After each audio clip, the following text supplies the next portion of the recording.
What's up, soldiers? Chris here, CaribbeanPot.com vibes, and up in the kitchen as usual.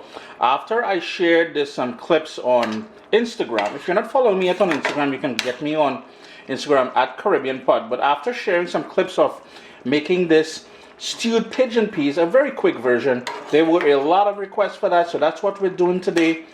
Vegan, gluten-free, yo, it's all kind of niceness going on here, man. What's up, soldiers? Don't forget to click subscribe. If you've already clicked subscribe, hit that bell notification thing. I want to all you missing out on the new videos, man. Come on, click. Got my saucepan here with about 1 tablespoon of olive oil, and immediately it's on a low flame. I'm going to go in with 1 diced onion, and that is just a small onion, well, like a medium-sized onion that I just gave a dice to. And I've got 2 cloves of garlic, which I just smashed with my knife. And here we've got a couple sprigs of thyme. Gonna go in with some fresh ground black pepper. And I just want it to gently cook for a bit. It's been going now for about 2.5, almost 3 minutes. The onions again nice and translucent. I don't want to burn the garlic, so here's what I'm going to go in with 1 can of pigeon peas. This is the green pigeon peas. Be mindful, it will be packed in a lot of sodium, so you want to rinse that out with cool water until the water runs clear, because you're trying to get rid of most of that salt, right? Next up, I'm going to go in with 1 can, and this is a large can, of tomato accents. I don't know what it's called, but you know what? I'm not getting paid by this brand, but it's a lovely something to add into stews and stuff like this. Green peppers, celery, and onion. So all I'm going to do now is just mix all that together. I raised my heat up to a medium high now, and you can see all the bubbles starting to happen there. And here's where we're going to start adding and building flavors. I'm going to go in with some finely chopped parsley there. I have here some brown sugar and some Caribbean browning.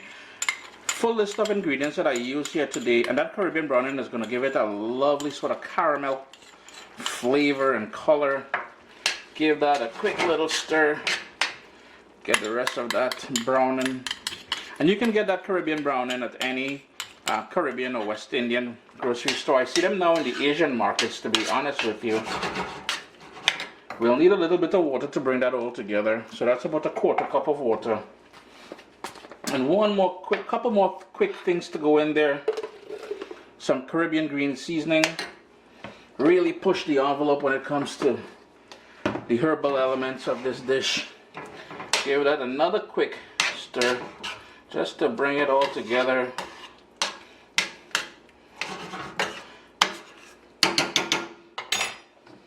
And finally, I've got here 1 vegetable cube that I'm just going to break up. That's a vegetable stock cube. And we want to bring that back up to a boil. Then we're going to let it go on a gentle boil for about 10-15 minutes, and you're all done. And if you saw the meat-free Monday recipe I did with the lentils, the stewed lentils, you'll know you can also go in with some sweet potato in here, some pumpkin in here. And quite honestly, the other thing, instead of that water that I went in there with, you know, if I had some coconut milk, I would add some coconut milk instead of that water. So low and slow now. We're just going to give that about 10 minutes, and then we're all done. Taste it for salt though, because the tomato that I added in there, the can of tomato I added in there, as well as the pigeon peas, I know it's packed in salt. I'm going to taste it near the end and then adjust it. It's been going on that steady bubble there for about 12 minutes. The lid there was no lid on the pot, as you can see. So it's all nice and tender now. Well, it's fully cooked once it's in that can, to be honest with you. Taste it for salt, adjust it accordingly. If you also wanted, if you had some Scotch bonnet pepper and you wanted to add it in there for a bit of a kick, you can certainly do that. You can tailor things to your own liking. I did not add any salt to it because the vegetable stock cube that I added had a sodium element to that as well. Chris here, CaribbeanPot.com. Always a pleasure to have you guys here in the kitchen with me. Remember, all new videos now have closed caption, which means no matter where in the world you are and what language you're speaking, play around with the settings down below and you'll be able to follow along. I rap all this off, man. My little baby is here. We've got cookbooks, guys. WestIndianFoodCompany.com. Get your copy today.